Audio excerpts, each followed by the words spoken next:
Hey, Happy New Year to everyone out there. How you guys doing? Hopefully this year will be a great year for everyone. I know I'm going to do my best to make it a great year for me. I'm going to start off by getting rid of some of the negative energies around me and incorporate more positive energies and ideologies into my life.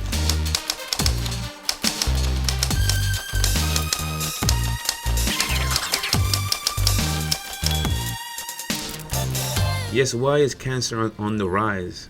I say let's go ahead and start this year off with a bang. Let's get right to it. Is it the air? Is it the water? Is it the food? Or is it the poisons they call medicine?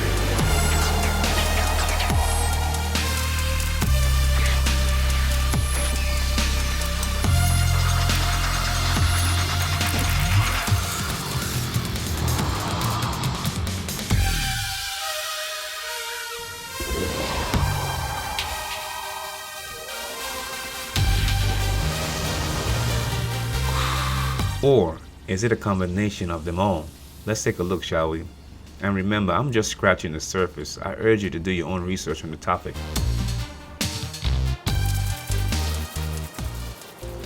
And I just want to reiterate that there were some things I left out of the video because it would have been way too long, so I might do a follow-up to this video. It depends on how much time I have at some point. Anyway, let's get started. Okay, according to this article, cancer research in the UK. Why are cancer rates increasing? 1 in 2 people will get cancer at some point in their lives. Now, think about that for a second. That's astonishing. It would have been bad if they said 1 in 4. They said 1 in 2, which means half of the population would get cancer. So I'll put it to you in terms like this. Imagine you and a friend or you and your loved one walking down the street. One of you guys are going to hear the words at some point in your lives, "You have cancer." That's astonishing. But the article goes on and says, this isn't to say that we're not making progress. More people are beating cancer today than ever before. Survival has doubled in the past 40 years, and half of the people diagnosed with will survive their cancer for more than 10 years. More than 10 years? Is that a great thing? How about surviving, period? More than 10 years. That's not too promising to me. I like to survive, period. Don't put a timeline on my survival. Air pollution, radon, and cancer. Although exposure to air pollutant can be linked to cancer, for a person in the UK, the risk is fairly low. Well, what about people in the US? Which, I mean, we have to think about this. There's pollution. They say, well, we can all help reduce pollution by creating less. Well, it's easier said than done because the infrastructure in the US doesn't really allow for you to be doing much cycling in certain states, and walking around in much states because you don't have the proper infrastructure there. So either you use public transportation or you have your own car. I mean, that's a reality. So, I mean, like I said, it's easier said than done. So you might be asking yourself, what is radon? Radon is a radioactive gas released from the normal decay of the elements uranium, thorium, and radium in rocks and soil. It is an invisible, odorless, tasteless gas that seeps up through the ground and diffuses into the air. In a few areas, depending on the local geology, radon diffuses into the groundwater, which is very interesting, and can be released into the air when the water is used. Radon gas usually exists at very low levels outdoors. However, in areas without adequate ventilation, such as underground mines, radon can accumulate to levels that substantially increase the risk of lung cancer. Very interesting. So, how is the general population exposed to radon? Radon is present in nearly all air. Very interesting. Everyone breathes in radon every day, usually at very low levels. Usually is a key word. However, people who inhale high levels of radon are at an increased risk for developing lung cancer, which is stated before. Radon can enter homes through cracks in the floors, walls, or foundation and collect indoors. It can also be released from building materials or from water obtained from wells that contain radon. Radon levels can be higher in homes that are well insulated. But it also goes on to say that basements and first floors typically have the highest radon levels because of their closeness to the ground, which would make sense. How does radon cause cancer? Now that's the point I know probably most of y'all want to know. Radon decays quickly, giving off tiny radioactive particles. That's the key. When inhaled, these radioactive particles can damage the cells that line the lung. Long-term exposure to radon can lead to lung cancer, the only cancer proven to be associated with inhaling radon. They also go on to say that there has been a suggestion of increased risk of leukemia associated with radon exposure in adults and children. However, the evidence is not conclusive.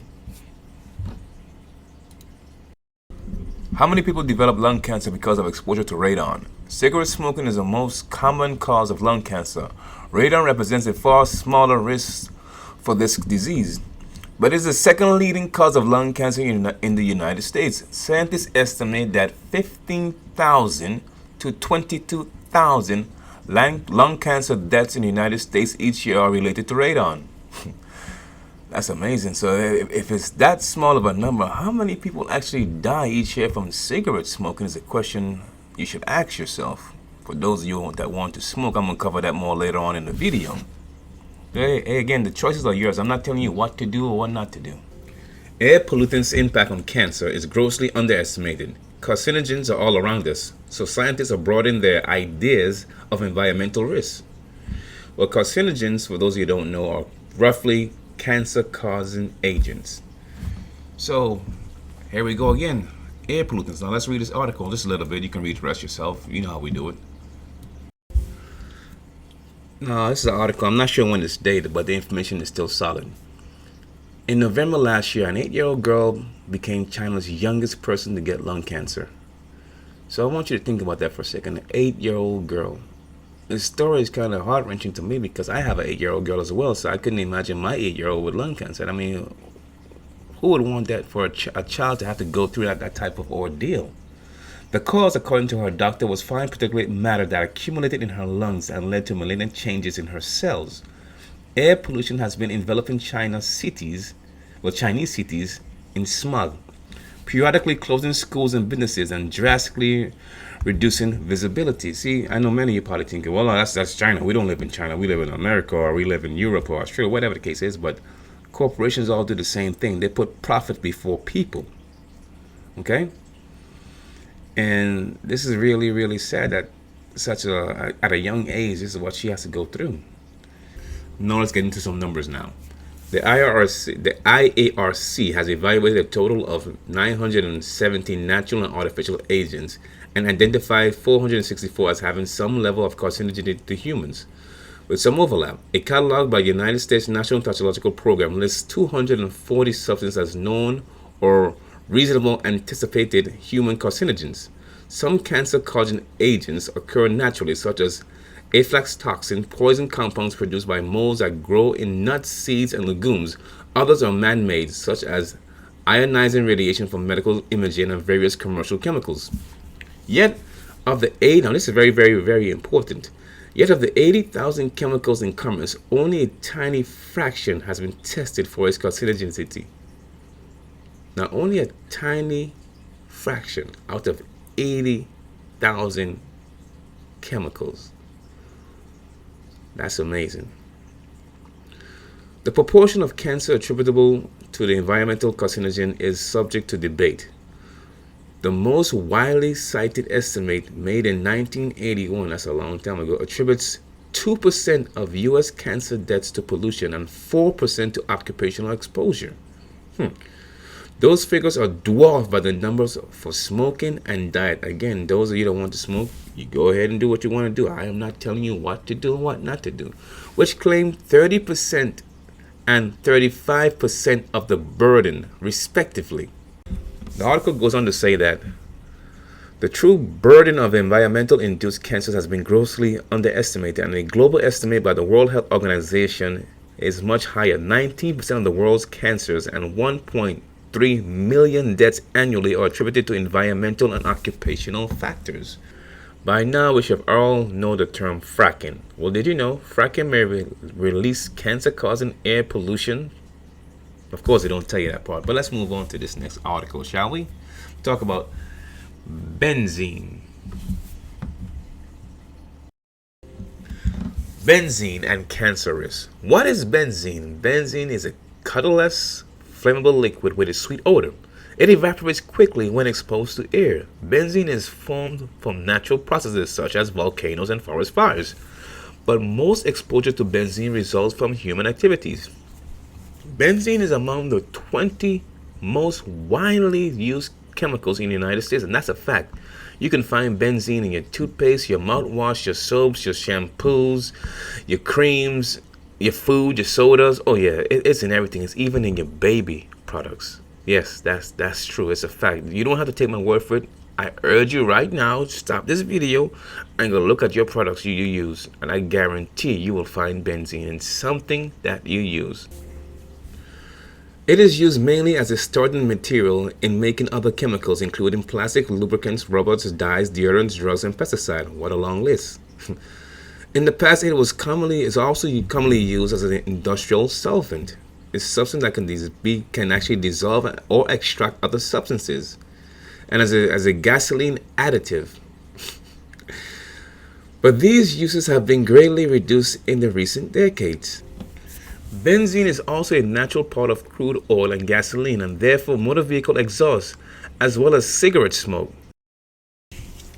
Leukemia and benzene. And for those of you who don't know, leukemia is blood cancer. Excessive exposure to benzene has been known for more than a century to damage the bone marrow. So if they have this information for over a century, why are they not acting on it? You see, this problem here affects us all, regardless of your race, your sexuality, your wealth, your religious beliefs. It doesn't care. Cancer doesn't care about any of that stuff, and the corporations don't care about any of that stuff either. So a lot of you guys have this notion that you still have this mentality is us and them. That's a wrong notion, because that's not going to get you anywhere, to be honest with you, because all of us are being affected by this, and I'll show you more throughout the video. And by the end of the video, I'll share a couple personal stories with you also, why I'm actually doing this particular video. I was going to do it 2 years ago, but I wasn't mentally ready or spiritually ready to actually make this video, so I think I'm able to do it now. So, but behind what you're seeing here is a list of products that contain benzene. So if you believe, like I say, this us and them philosophy, we're all being affected by it. And this benzene and many other chemicals I'll show you along the way in this video is actually causing us to have a lot of health effects. Cancer being one of them. Different types of cancer. So if we don't figure out a way how we're going to solve this problem together, you can forget that ideology that some of you guys hold fast to. Again, look at the list of products. I mean, we can try our best to avoid them, but I mean, benzene is almost in everything you use, even in your food. So, I mean, good luck trying to avoid it. It's extremely hard to avoid these chemicals. Like I said, this is not just the only one. I mean, it is in a lot of products that contain benzene. Okay, now going back to the fracking article. This time we're going to look at formaldehyde. What is formaldehyde? Formaldehyde is a colorless, flammable, strong-smelling chemical that is used in building materials and to produce many household products. It is used in presswood products such as particle boards, plywood, and fiberboard, glues and adhesive, permanent press materials, paper products, coating, and certain installation materials.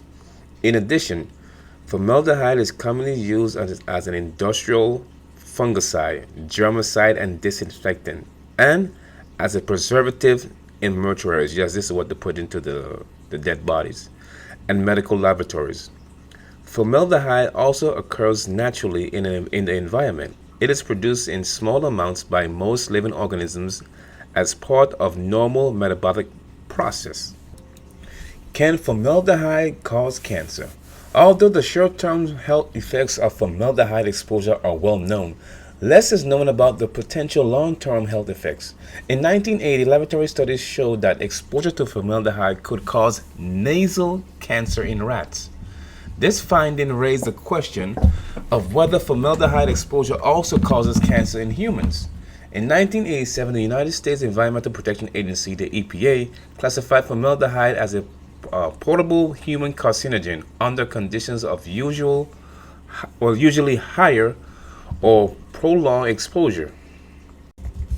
Since that time, some studies of humans have suggested that formaldehyde exposure is associated with certain types of cancers. The International Agency for Research on Cancer, the IARC, classifies formaldehyde as a human carcinogen. In 2011, the National Toxicology Program, an interagency program of the Department of Health and Human Services, named formaldehyde as a known human carcinogen. There you go. So they named it as a carcinogen, which means it's a cancer-causing agent. Okay, now back to that fracking article again.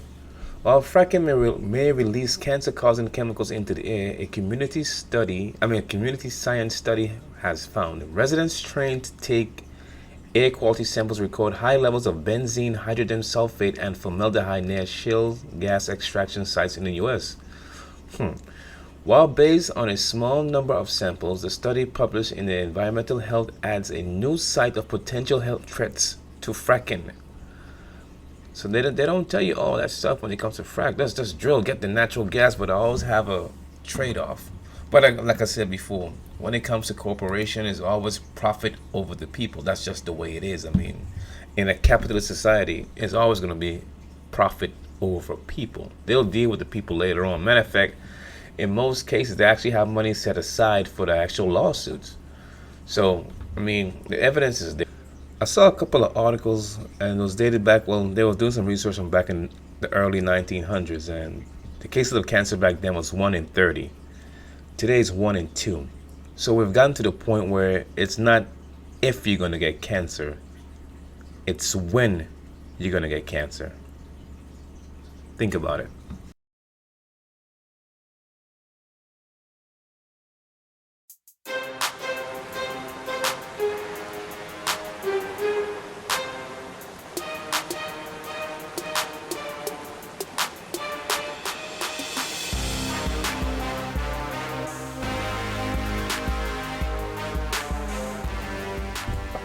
Well, all right, let's get started with the water. Drinking water supplies for 2/3 of America are contaminated with a carcinogenic chemical made notorious by the film Erin Brockovich, which was based on real-life poisoning of tap water in a Californian desert town. But there are no national regulations for the compound, and the chemical industry is trying to keep it that way.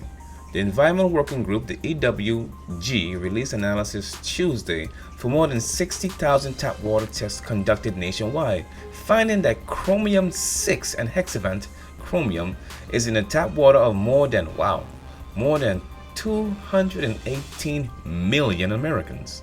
That's 2/3 of the U.S. being served water with chromium-6 or above the level of California state scientists considered safe. The California Public Health Goal allows a chromium-6 level expected to cause no more than, well, that's kind of strange. If you know it causes cancer, why are you allowing it to be in the water if you know it causes cancer? That doesn't make sense. They say chromium is a natural occurring element, but it can also be manufactured. The two main types of chromium-3 are essential human nutrients considered to be the mostly harmless, and chromium-6, which has long been known to cause lung cancer when airborne particles are inhaled. Recent science also showed that when ingested, it can cause stomach cancer. So this stuff is lethal. So I mean, why are they putting it in the water if it's so lethal? If it hits the air, it can get lung cancer. And if you ingest, you can get actually stomach cancer. Like I said before, it's always profit over people. Now, chromium-6 is used in chrome plating. It's also used in wood and leather treatments, dyes and pigments, and the water in cooling towers of electrical power plants. It's always money, money, money. Profit over the people. That's capitalism for you. I went ahead and found the information on another site just in case you didn't believe the last article. So I found it on CNN.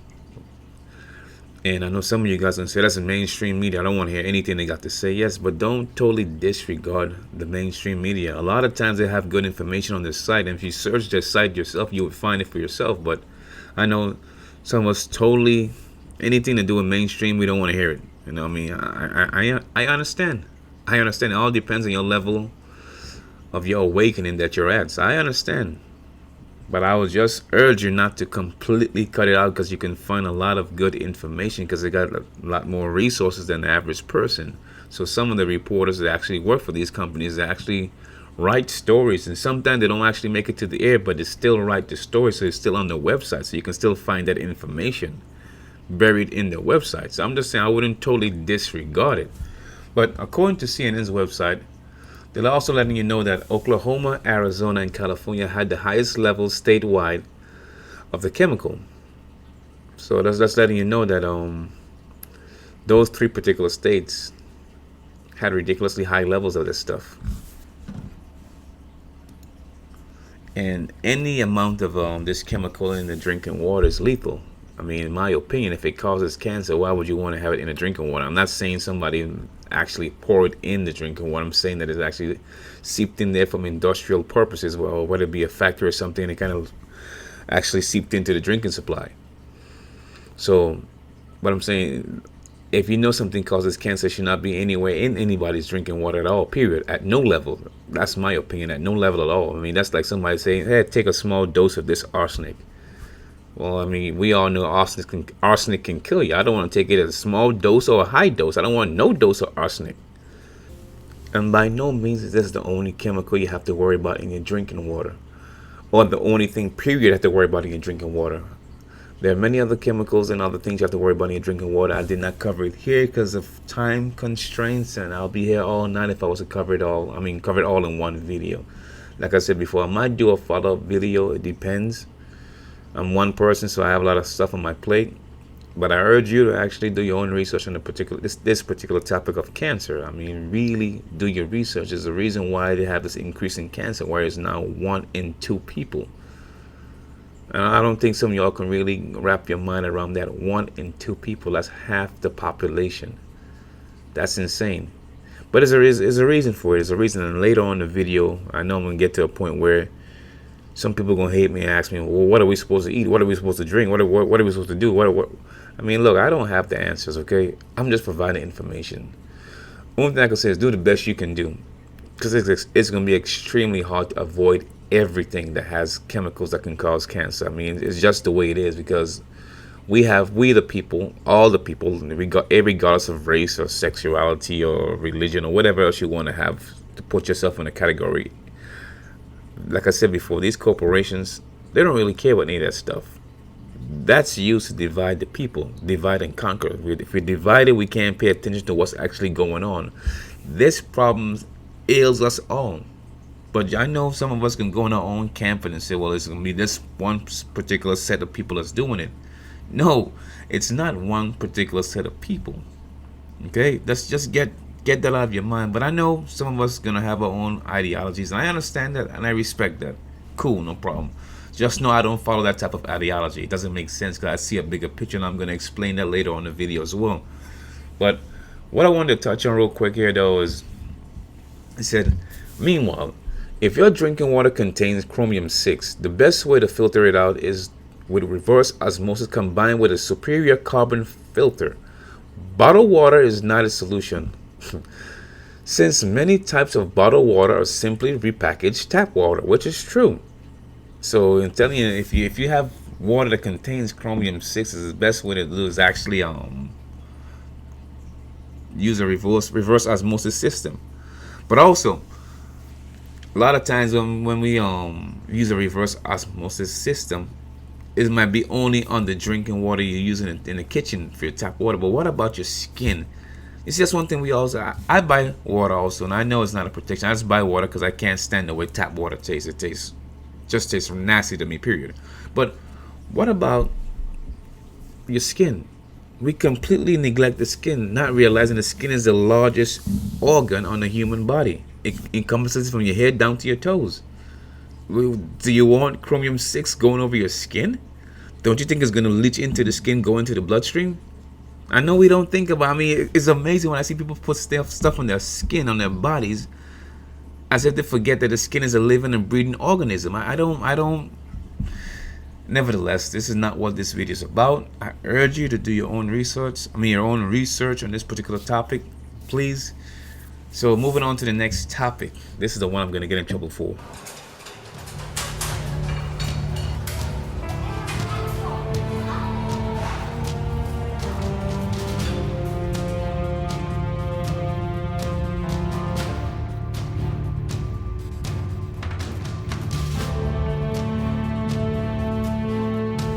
Yes, here we go. I can hear it already. What are we supposed to eat? I can't eat this. What am I supposed to do? What are you asking me for? I mean, if something is toxic to you, why don't you figure out what you need to do? What are you asking me for? But let's get started with this. Recent studies find Monsanto's BT corn toxic to humans. More and more independent research and studies are indicating that BT corn and GMO crops resistant to Monsanto best-selling herbicide Roundup are toxic to both the environment and humans' health.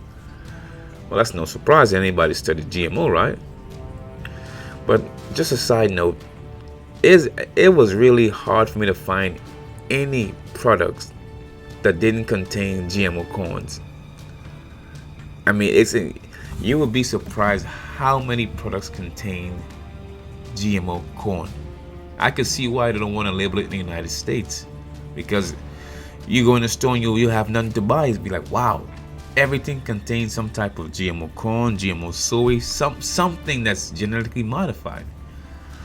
Okay, although biotech companies and their financial beneficiaries have shamefully been spending millions of dollars lobbying to hide and promote GMOs under the so-called label of natural, more and more independent researchers, scientists, and health advocates are warning the public that about the hidden dangers of GMOs and chemicals used in planting GE crops.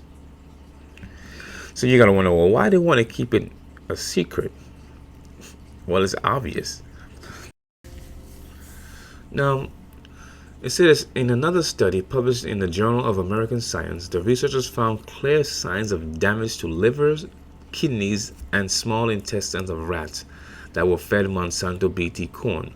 Now, I know some of you guys say, well, we don't have the same physiology of rats. I'm well aware of that. But let me ask you a question. If something can cause damage in the kidneys of a rat and the liver and so forth of rats, would you want to eat it?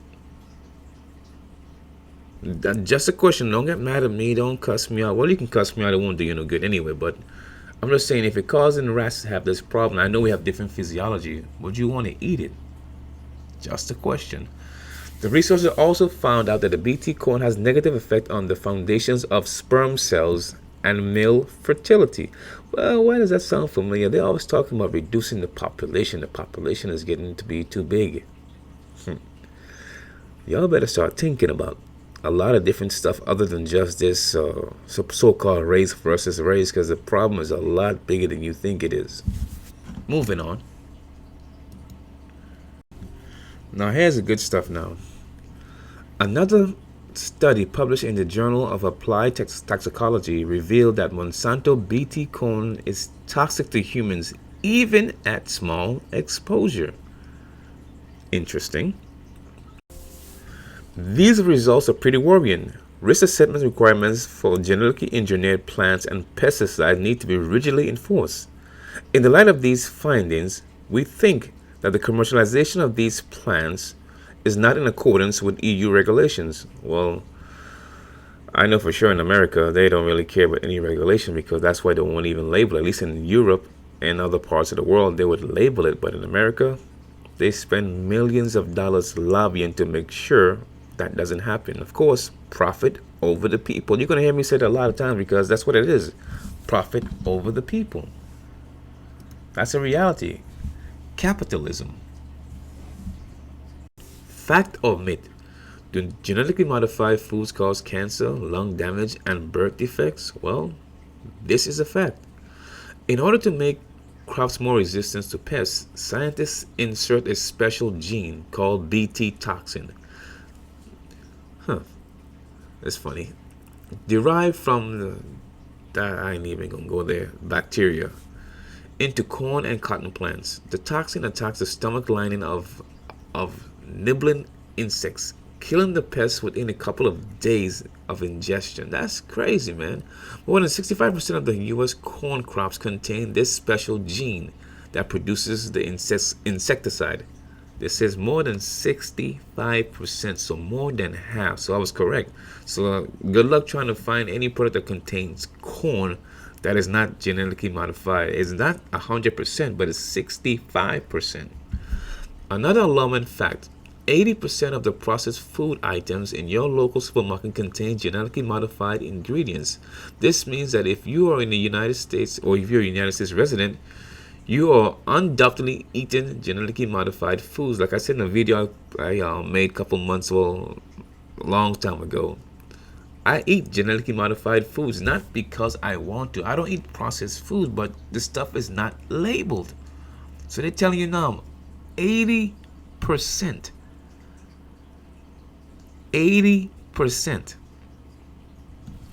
These genetically modified foods have been sneaking into our diet since 1995. So it didn't just start happening.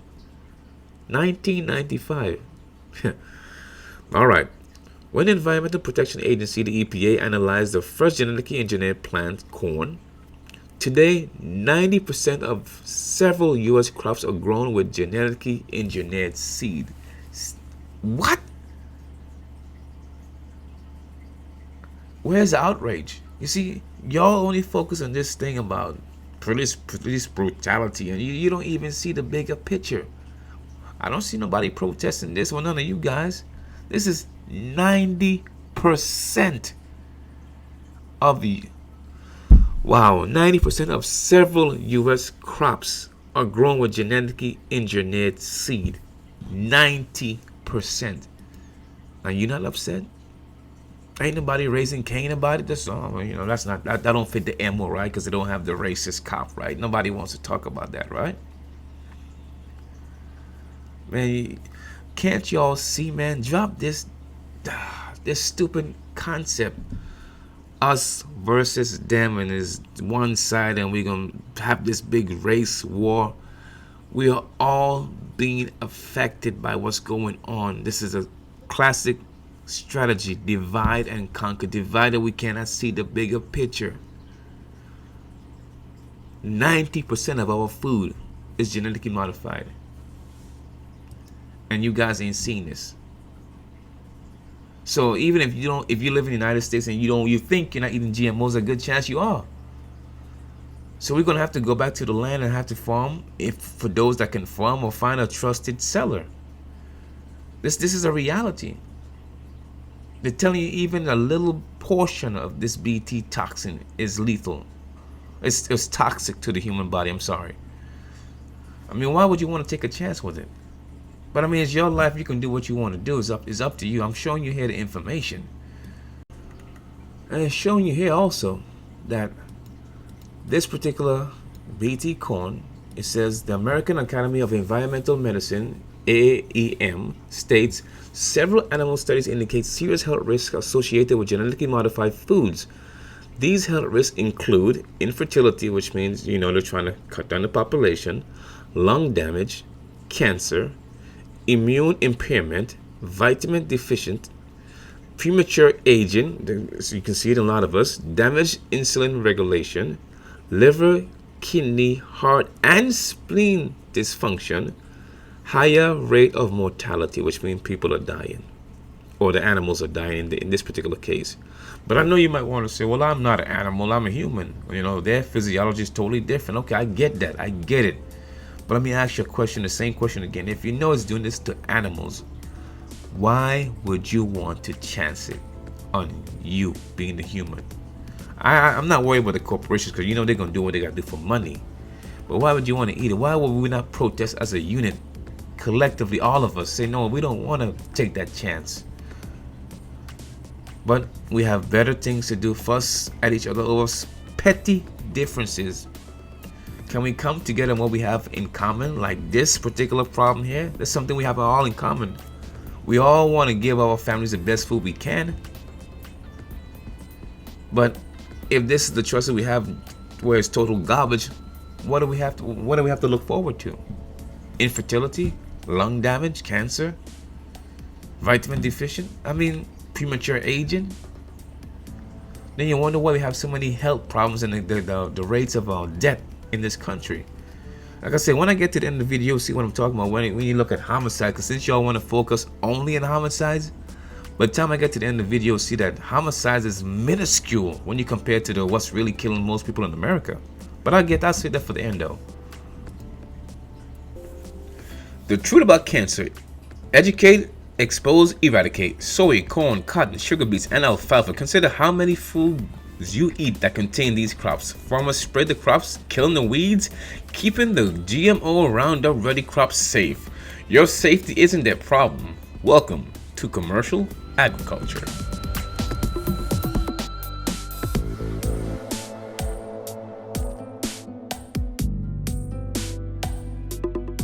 Possible cancer-causing additive found in pizza crust, bread, and crackers. I know many of you are probably scratching your head now. What additive could that be? Well, it's going to be potassium bromate. Now, I know some of y'all probably can go into your pantries and cupboards and start looking at all your ingredients and stuff, and that's something you should have been doing from the beginning. But nevertheless, I'm not telling you to throw out all your stuff. Like I said, I'm not telling you to do anything. I'm just giving you the information. What you do is up to you. But the more I researched for this video, I said, man, they really done a number on us, because this is what I'm referring to when I say we're in a very perplexing quagmire. And many of us don't really research anything to really get any answers. So I'm really hoping this is going to help some of you guys out. So bear with me. Let's go. I'm not trying to be enemy. I'm not trying to dictate what you can and can't do. Just the information is there. Don't hate me for it. Don't tell me what you can eat and what you can't eat. And don't ask me. I'm sorry. Don't ask me that. You must decide for yourself what you want for you and your family. Nobody else can make that decision for you.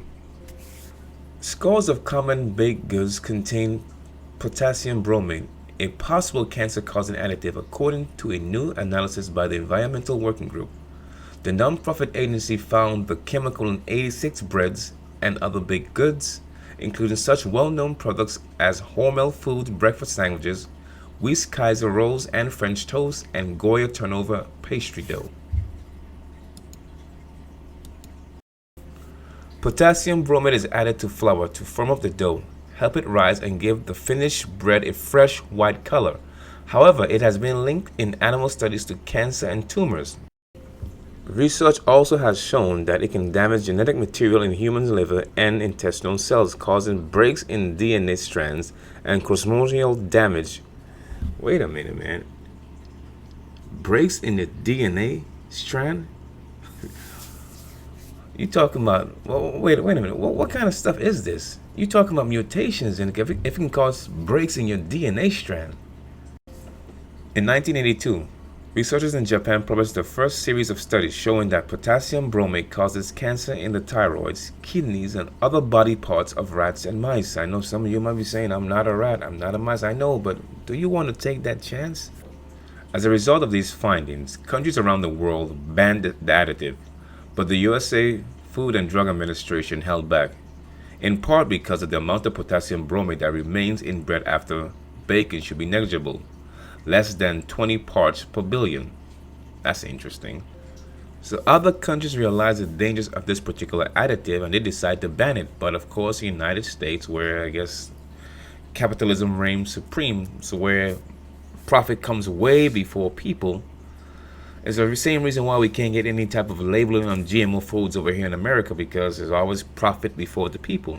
So other countries are doing the right thing, but America said, no, we're gonna leave it right in there. Even though we know it caused cancer, but it's a small amount. So as long as they keep it to the small amount, we are okay. So they're rolling the dice with our lives. Just want you to think about that for a second. California is the only state to have taken any measure to warn residents of the dangers associated with this chemical, placing potassium bromate on its Proposition 65 list, which means that products that contain it must carry a cancer warning on their labels. However, no other regulatory agency has taken any action to regulate or remove this dangerous chemical from American grocery stores' shelves. Our nation's food additive review system fails in its mandate to keep Americans safe. Congress must overhaul this broken process in order to truly protect us from potentially cancer-causing chemicals such as potassium bromate, which I fully agree with them. If you know something causes cancer, why is it in the food? I don't care how small the percentage is. That's like me saying, you know what? I'm gonna give you some water, but I'm gonna put a small amount of arsenic in it, less than 20 parts per billion. Would you want to drink it? Or I'm gonna give you some food that contains rat poison, but it's gonna have a small trace. It's gonna be negligible. Would you want to eat it if it contained rat poison or any type of poison? The answer will be no, because you don't know the long-term effects it might have on your health. So why is it that they are well aware of this, but still do nothing about it? Then when you watch some of the oligarchs that have been around on the scene, these so-called world leaders, and you watch how old some of these people are, 70, 80, 90, 100. One guy's 101. Do your research and you find out who that is. See, my God, well, how are they able to live so long, but the average person is dropping down dead way before that at 60? Some of us in the 30s. I lost another classmate just 5 weeks ago, massive stroke. She wasn't even 40. I mean, don't we see the correlations? But I'll get to that more at the end of the video. And what you see in the background is a short list of some foods that's known to cause that has carcinogens in it. So let's go with hydrogenated oils, like vegetable oils, contains trans fat. The Mayo Clinic says it's considered to be the worst type of fat there is. It's known to cause cancer, heart disease, and immune system problems. Heart disease is another big one, and by the time we get to the end of the video, you'll see exactly what I'm talking about. So that contains your French fries, your potato chips, all that stuff is generally cooked in that stuff. This part is very important, so listen up. In addition, foods heated above a certain temperature have high levels of acrylamide. According to the National Cancer Institute, acrylamide is found in cigarette smoke and industrial building material as well some food. Both French fries and potato chips were found to have higher levels of this chemical. Very important, okay? They don't tell you that when you're consuming this stuff, so that's very important to your health. Microwave popcorn. I know you're going to start to hate me now. There is more than just kernels in most microwave popcorn. It contains PFOA, which is a likely carcinogen, which means it causes cancer. But according to Dr. Andrew Wells, sets the record straight about microwave popcorn, explaining artificial butter contains another dangerous chemical that can damage the lungs when inhaled.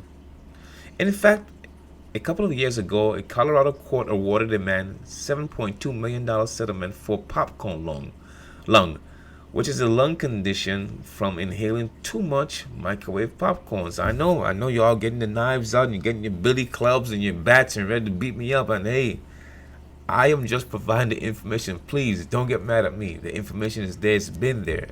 I mean, would you rather know or not know? It's up to you guys, though. Processed meats, bacons, lunch meat, hot dogs, sausages, and other processed meat have been shown to increase the risk of pancreatic cancer by 67%. A study by the University of Hawaii concluded more shocking statistics shared by the Organic Consumer Association reveal hot dogs commonly contain sodium nitrate, a cancer-causing ingredient the USDA has been trying to ban since the 1970s. Leukemia risk soared a staggering 700%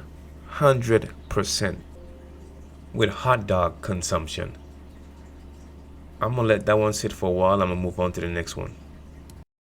I know now you're going to want to really get your bats out and beat me up now or run me over with your car or something, because I'm going to talk about red meat. That's right. A brand new study confirms the belief that red meat increases cancer risk. An article from the San Diego Union Tribune detailing the study, a sugar molecule called NEU5GC becomes part of your own cell when it's consumed. Did I read that correctly? It becomes part of your own cell when you consume it? Your body then attacks it. resulting in inflammation and higher cancer risk. Medscape reveals previous studies also show an increase in breast cancer among women who consume more red meat. That's interesting. I'm going to just sit there for a second. But they're telling you you don't have to cut out your red meat consumption. All you have to do is opt for grass-fed organic beef. Well, good luck trying to find that when you don't know if anything is labeled in the United States. So, I mean, I'm pretty sure you could find it at your more premium grocery retailers, but for the average Joe who's going to Walmart or Publix or Winn-Dixie or whatever store or Albertsons you have in your state, you're going to have a hard time trying to find something that's organic, grass-fed. But hey, I mean, I know you can order it online also. So I mean, if that's an option for you if you choose to with the red meat. I'm not telling you to stop eating red meat. So don't say I said stop eating red meat. I'm just providing the information, nothing more. The information is there. You do what you feel you have to do. Farm salmon. If you're avoiding processed meats and red meat, you might find yourself eating more salmon. Well, avoid the farm version of this fish because a study at the University of Albany found it is often full of cancer-causing contaminants such as pesticides, antibiotics, and PCBs, and even flame retardants in a fish. Flame retardants. Yeah, I'm going to leave that one alone. Moving on. Now, I know some of you love your soda. I'm not here to judge you, but refined sugar is dangerous because not only is it typically GMO because it's generally modified sugar beets, but it rapidly spikes insulin levels. The sugar actually feeds cancer cells. Fructose, the type of sugar found in soda, is a serious cancer culprit as well. It contains caramel color, a known carcinogen. I'm going to just stop right there. It contains caramel color, a known carcinogen. So good luck trying to find something in your house right now that doesn't contain fructose. I know right now y'all getting really hot on the collar, and I told y'all from before we got to this section that you guys will get mad at me, and like I said, it's not my fault. The information is there. A lot of us choose not to research this stuff. As you see, I'm not just having a blank screen and talking. I'm showing you the information right there. I'm also going to provide you some of the links for you to do your own research. Please don't stop with this video. I urge you to do your own independent research. Nothing is safe. You got the diet foods. They have one artificial sweetener, saccharin, was determined to cause cancer in lab rats. As the National Cancer Institute points out, as for food dyes and coloring, there are 3 widely used dyes: red dye number 40, yellow dye number 5, yellow dye number 6, are contaminated with known carcinogens. Yeah, don't get me started with aspartame. You're going to have to do your own research on aspartame. That one is a whole other video. So yes, if you eat any M&M's, Starbursts, or anything pretty much, dyes are in everything. Ketchups, it's even in some breads too. I mean, even in pickles. I mean, the list goes on and on and on. But I'll show you right now what I'm talking about. Okay, red dye number 40. Now this is the site I was referring to. It has a lot of information. It's linked in the description box. And you have to take a look at how many products contain red dye number 40. And keep in mind, they're only focusing on red dye number 40, not yellow dyes or green dyes, just red dye number 40. So keep that in mind. So I'm going to be quiet now. You can take a look at the list. I'll come back later on.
And we're back. I had to cut the list short because I found some bonus material and I'm going to add in the video. Okay.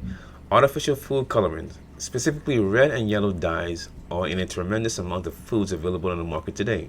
The dyes can be found in candies, chips, drinks, and even medications like antibiotics and chewable tablets. Well, you saw the list for yourself.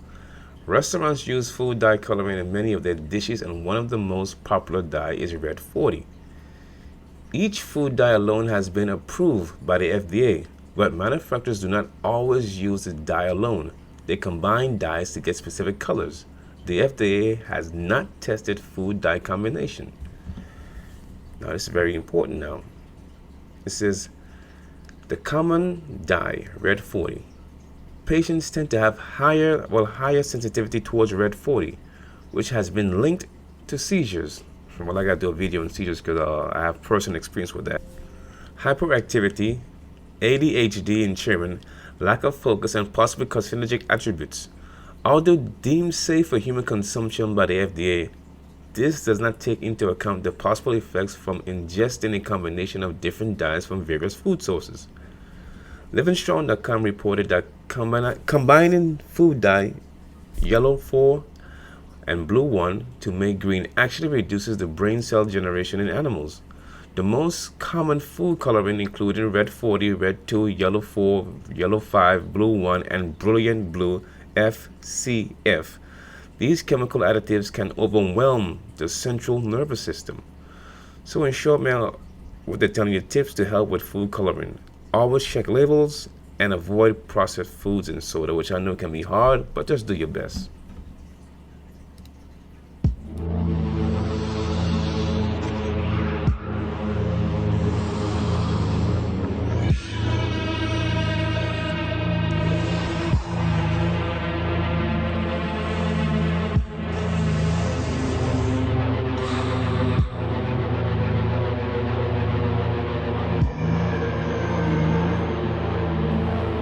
This is the part of the video that I know a lot of you guys are going to get your feelings hurt. So if you don't like hearing truth, or you have a weak and fragile ego, I suggest you stop the video now. I appreciate you for watching it this long, and I will check you in the next video. Much love and respect. No hard feelings. Everything is straight. We all good. Okay? Don't say I didn't warn you. Let's go, shall we? This information is coming straight directly from the National Institute on Drug Abuse. Drugs that may cause cancer. I like how they put that may. Well, it should come to no one's surprise that cigarette smoking causes cancer, right? The overall rates of death from cancer are twice as high among smokers as non-smokers, with heavy smokers having rates that are 4 times greater than those of non-smokers. Wow, 4 times greater. Foremost among the cancer caused by tobacco use is lung cancer, which is cigarette smoking. It says cigarette smoking has been linked to about 90% of all cases of lung cancer. 90%? And you guys still want to smoke? I know. You got to die of something. I assure you, you don't want to die of lung cancer or any type of cancer. But did you know that smoking is associated with cancers of the mouth, pharynx, larynx, esophagus, stomach, pancreas, cervix, kidneys, bladder, and acute myeloid leukemia, which is blood cancer? Did you know that? Next up, we have steroids. Did you know that not only does it cause infertility, breast development, shrinking of the testicles, male pattern baldness in both men and women, excessive growth of body hair, enlargement of the clitoris, but did you also know that steroids can cause liver cancer? I know they don't put that in the bottles, right? I know. But it can also cause you to have a heart attack and high blood pressure. Prescription drug side effects. Did you know that each year about 4.5 million Americans visit their doctor's office or the emergency room because of adverse prescription drug side effects? A startling 2 million other patients who are already hospitalized suffer the ill effects of prescription medications annually. And this all happens when they're under the watchful eye of medical professionals. Well, I know what you're saying. That's a lot of people. I know. Why don't they warn people about it? Well, all kinds of medications, from those that are considered all natural to those that are chemically produced in laboratories, carry some sort of after effect. Even though prescription drugs are supposed to undergo stringent testing and clinical trials, federal drug regulators allow a level of side effects. Why would they do that? In addition, most side effects vary from person to person. Of course, we're all different, depending on the dose, the patient's disease, age, weight, gender, ethnicity, and overall health, which is true. The U.S. Food and Drug Administration, the FDA, which oversees all new drugs applications, depends on clinical trials conducted by the drug companies to determine the drug's therapeutical advantages and disadvantages. Wait a minute, did I read that correctly? Let's read it again, shall we? The Food and Drug Administration, the FDA, which oversees all new drug applications, depends on clinical trials conducted by the drug companies to determine the drug's therapeutical advantages and disadvantages. Once a drug is on the market, the FDA's post-market surveillance program called MedWatch comes into play. This voluntary program allows healthcare professionals to report the adverse effects they see in patients taking the drug. In addition, drug companies are expected to report problems. Unfortunately, it's a system that is ripe for abuse. Well, I'm glad you guys point that out, because anytime you have a system that's voluntary, you're gonna have abuse. That brings to mind of a book that I partially read at the customer's house. I didn't read the whole thing. I just read a couple pages out the book back when I was a cable technician, called 100 Million Guinea Pigs. And I wish I could find a book to purchase it myself, but when you do find it, the price is so high you can't even afford it. It's out of my price range. That's right, you're seeing $2,000. If you have the book, don't sell it. If you can find it for a reasonable price, I would suggest you purchase that book. We now return to our feature presentation. Serious side effects. In addition to common side effects, many drugs cause dangerous side effects. If a drug has numerous problems, the FDA can add warning to the drug label, including its stringent black box warning. In rare cases, the drug is recalled or removed from the market. That's right, death. From deadly cancer to fatal heart attacks, some prescription drugs have been known to cause either slow or immediate death. Wait a minute, aren't these legal? You see, I told you before, your body doesn't know the difference between legal and illegal drugs. That's a man-made concept. The universal concept is your body is going to fight against these drugs either which way, whether it's legal or illegal. Your body doesn't know the difference.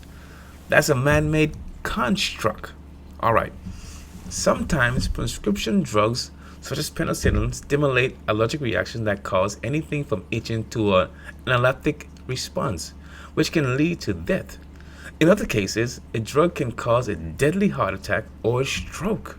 Did you know that?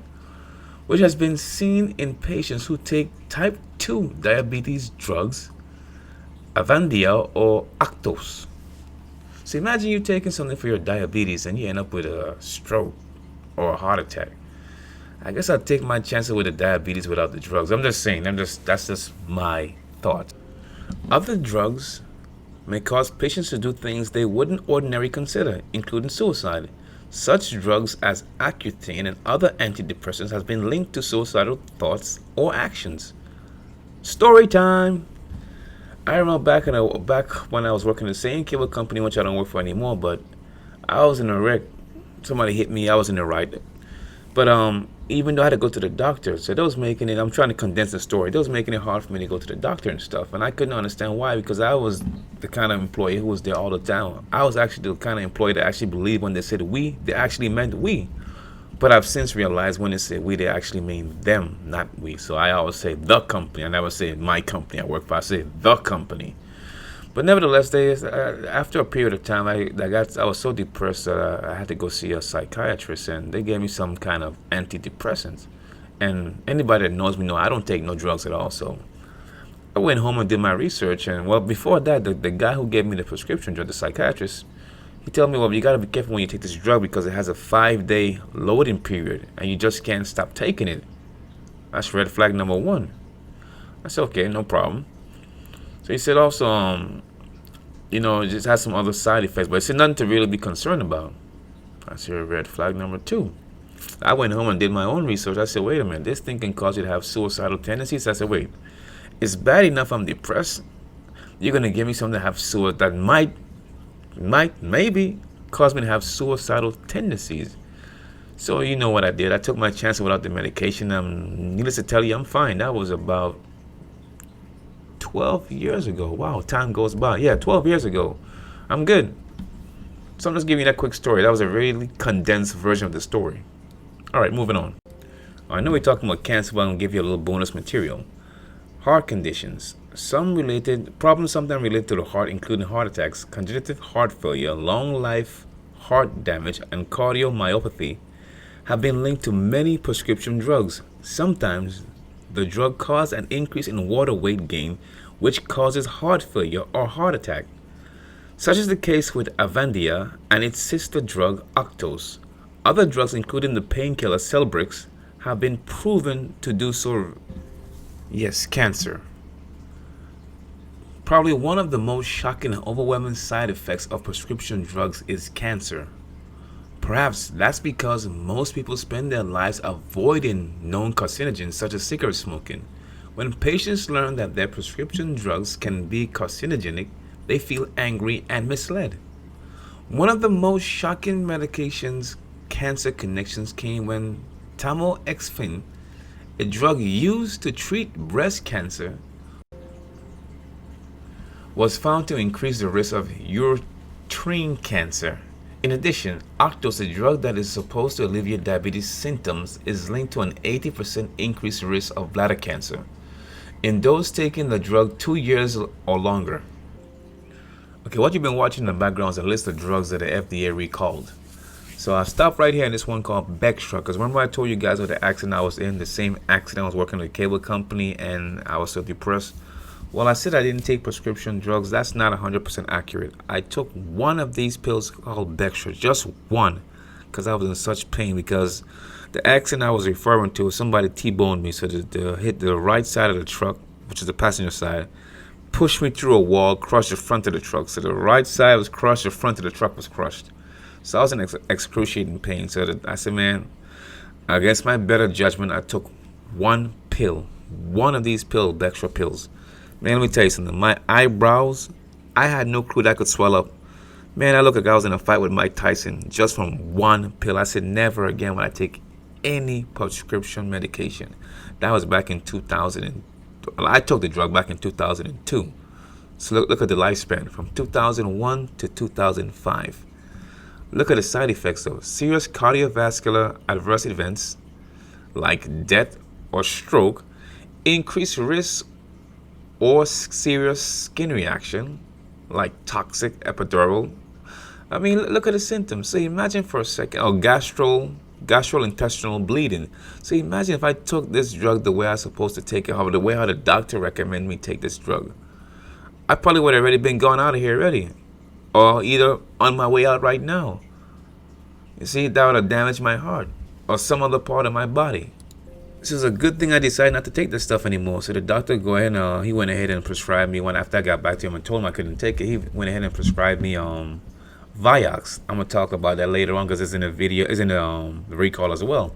But a lot of us don't, when we think of the term medical practitioner, a lot of times you guys don't look at the root word of practitioner.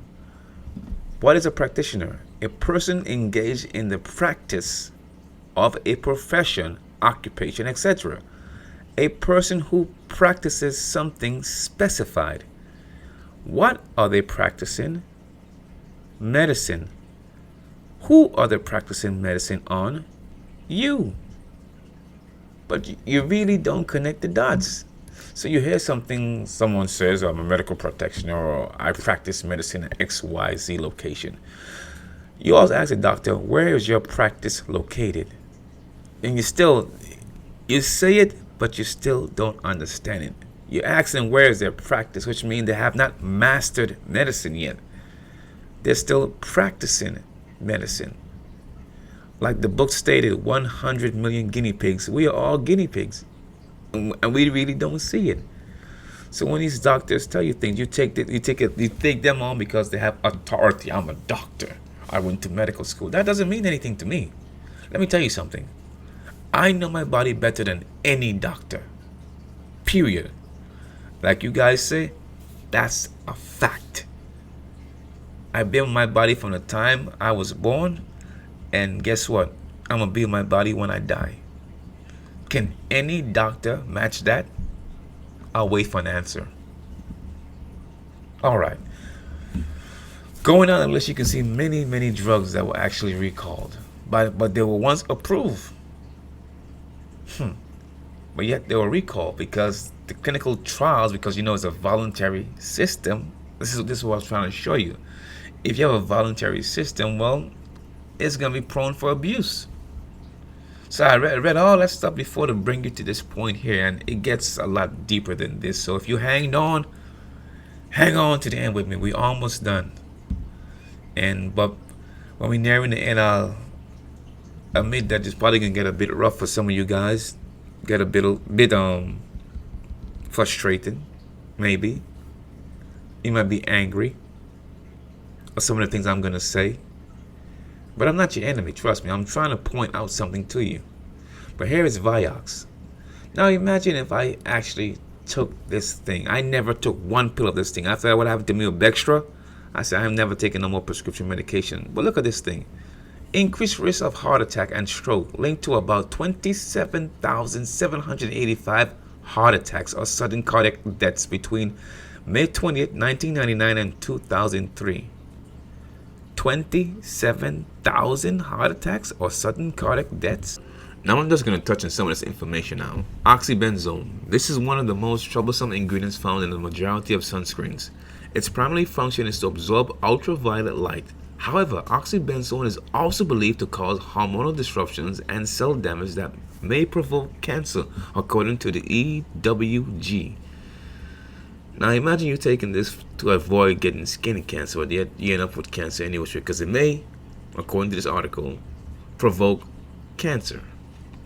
And you have other ingredients along the way, but the one I'm going to really focus on is the fragrance, because a lot of us don't really understand what really goes on when you actually use these fragrances, these synthetic fragrances. I mean, your colognes, your perfumes, your scented body sprays, your scented soap, your scented lotions.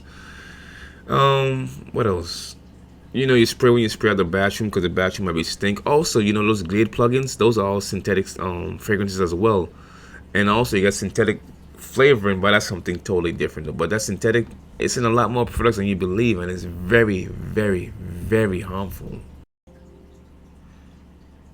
A 1985 report by the National Academy of Sciences noted that 95% of all chemicals used in synthetic fragrances are derived from petroleum, crude oil, and include benzene derivatives, which we already know because I covered it before, is a carcinogen, and many other toxic chemicals linked to cancer, birth defects, central nervous system disorders, and allergic reactions.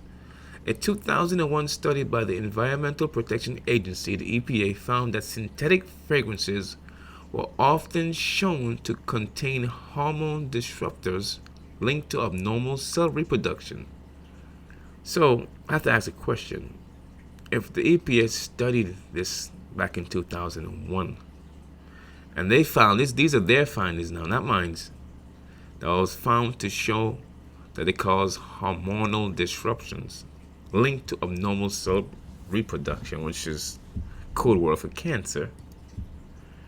Why is it still allowed to be in these products? I'm asking a question to you guys. I know the answer, but I'm asking you guys.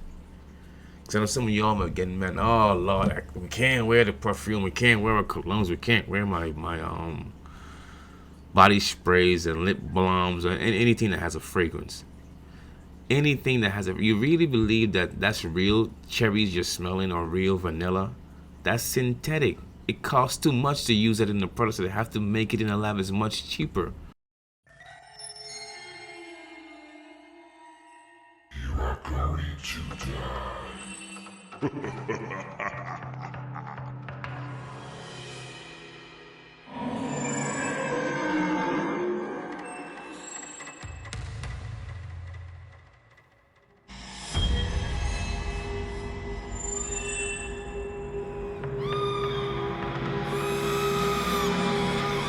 Now the journey is going to get extremely bumpy, so for those of you who can't stand truth, who don't like hearing it, who refuse to embrace the truth, well, I'm going to help you out along the way.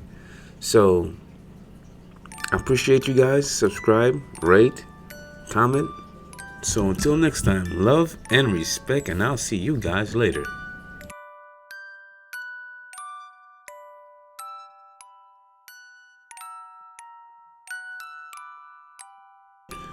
Okay, I think they should be getting comfortable right about now and getting ready to doze off.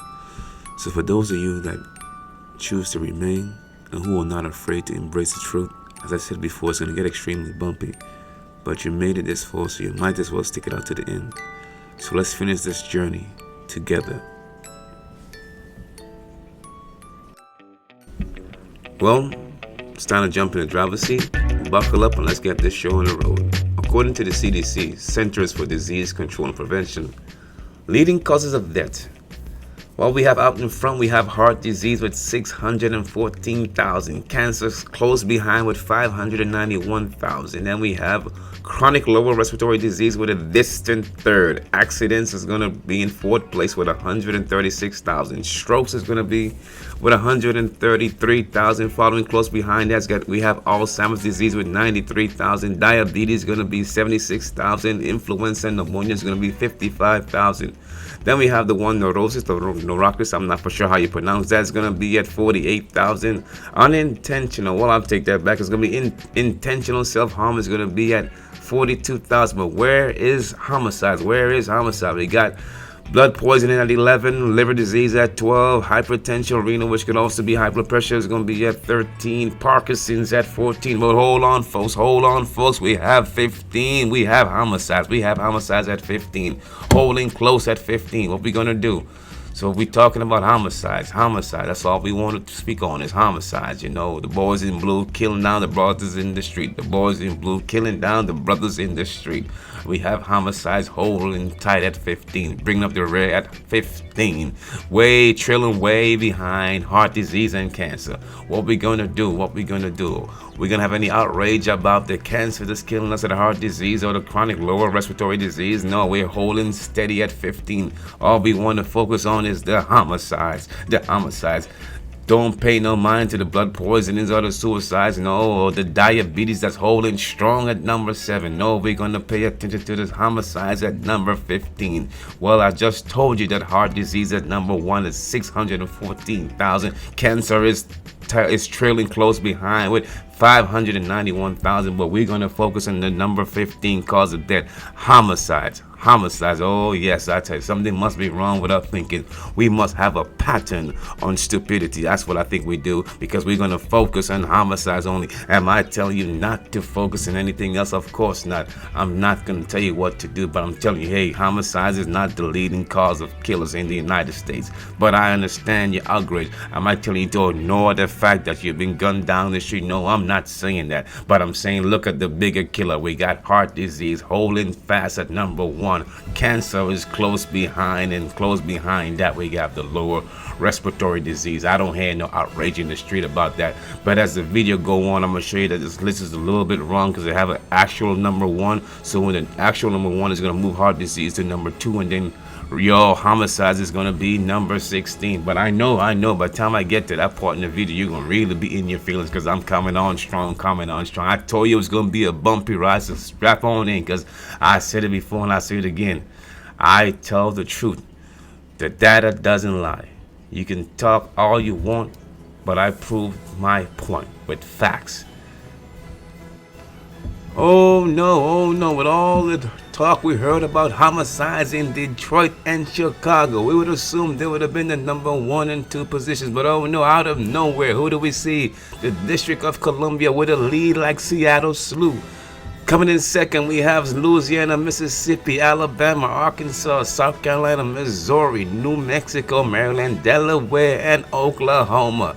We have Georgia, Nevada, and Michigan. Oh no, we have Michigan at number 14 with Illinois at number 15. So all the talk we heard about homicides, you would assume they would have had the number 1 and 2 positions, but oh no, they're holding number 14 and 15 respectively, ladies and gentlemen. So you gotta put the stuff into perspective. Don't let the media beat you with information. Do your own research. District of Columbia is way out there with a lead like Seattle's sloop. Am I telling you not to focus on Detroit and Chicago? Of course not, But I'm saying look at all the lives in Louisiana and Mississippi and Alabama. Ain't nobody outraging that, huh? Those lives don't matter. Aren't there a lot of color folks out there in Mississippi and in Louisiana, in Alabama, Arkansas, and South Carolina? Why you ain't outraged about that, Just focusing just Michigan and Chicago. Just want to focus in Illinois and Michigan. Don't want to focus nowhere else, huh? I got you. Got that old selective rage going, huh? That rage going. You want to be selective about that rage. I know it. Believe me, I know it. The District of Columbia, like I said before, the District of Columbia got a lead like Seattle School. Ain't nobody up in arms about that now. But Louisiana's right there, number 2, and Mississippi right behind it. Ain't nobody complaining about that. But you just say, keep your eyes on Detroit. Keep your eyes on Detroit. And you got to keep a close eye on that Chicago as well, because you know a lot of us being gunned down there. But what happened about the lives up there in Georgia? Because Georgia's way ahead, according to this data, way ahead of Chicago.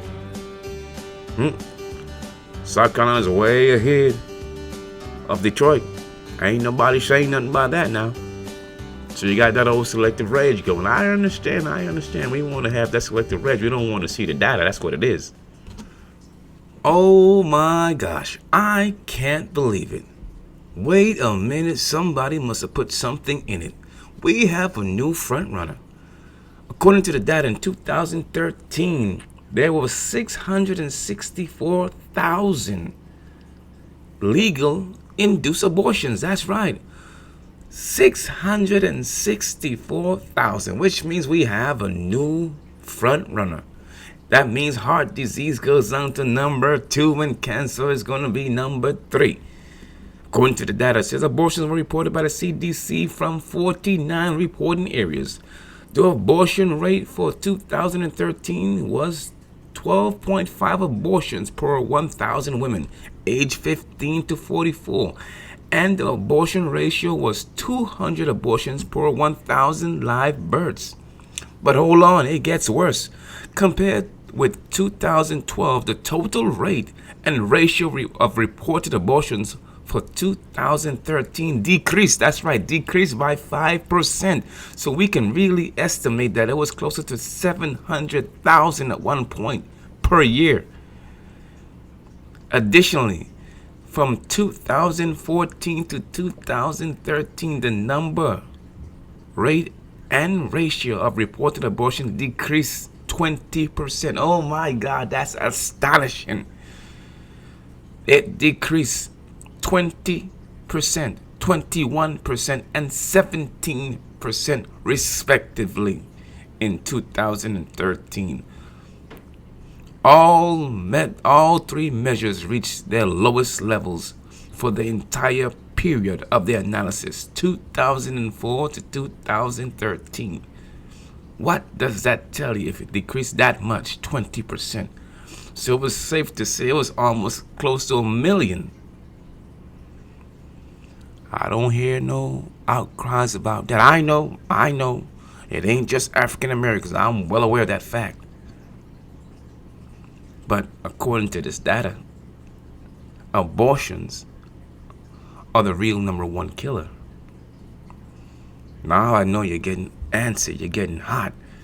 You really want to strangle me now, but you can't lie to yourself any longer. Well, you could if you want to be delusional.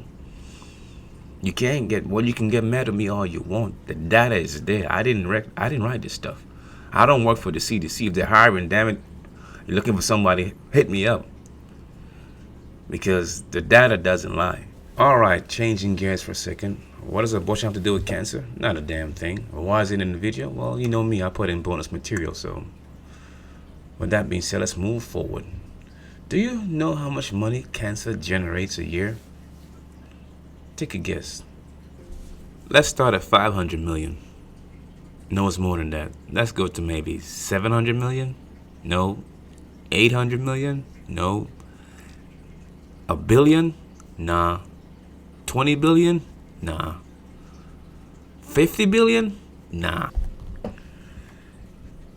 Global cancer spending reaches 100 billion with a B. Global cancer spending all over the world. So, just letting you know that this disease generates a lot of revenue, creates a lot of jobs. I mean, we have to be honest about it. That's what it is. It creates a lot of jobs. If a cure was found today, a lot of people would be out of a job. That's the reality. I'm not trying to be funny. I'm not no conspiracy theorist. I'm telling you what it is. A lot of people will be out of a job. Why is this topic important to me? Well, I've lost 5 people in my life from cancer. I'll start with the first one. I lost my grandfather to prostate cancer. He had prostate cancer and Alzheimer's disease.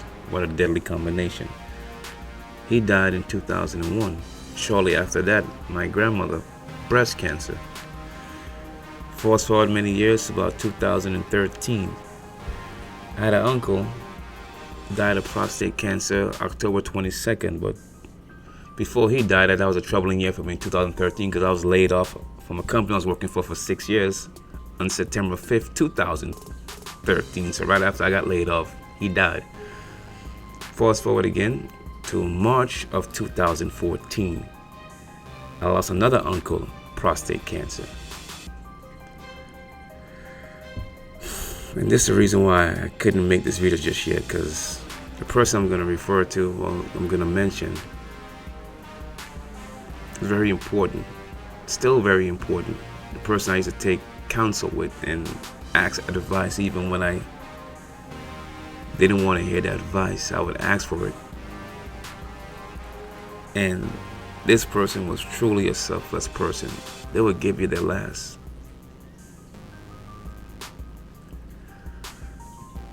They were very, very, very special to me.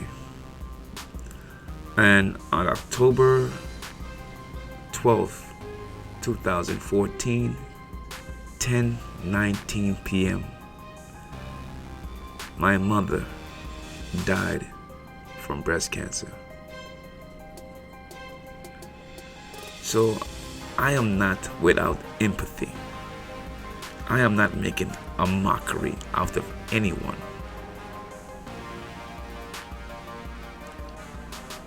I feel your pain, and as people say, time heals all wounds. That's not true. It never heals the wound. You just learn how to live with it.